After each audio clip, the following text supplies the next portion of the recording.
Today I'm going to show you how to enable Virtual Edit in Base44 in just a few simple steps.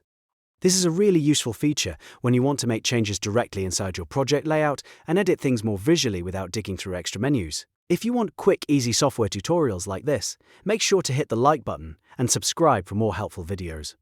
Alright, let's get straight into it.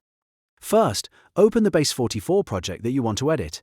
Once your project is open, look at the top of the screen and click the Edit icon. This is the button that puts you into Virtual Edit mode. After you click it, you should now be able to interact with the page layout directly. That means you can click around the design, select elements, and start editing the content on the page itself.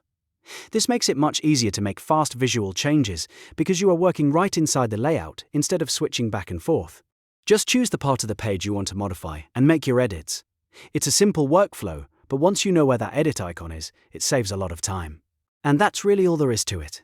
You open the project, click the edit icon at the top, and then interact with the page layout to edit it in Virtual Edit mode. If this video helped, please give it a like, subscribe to the channel, and turn on notifications so you don't miss the next tutorial.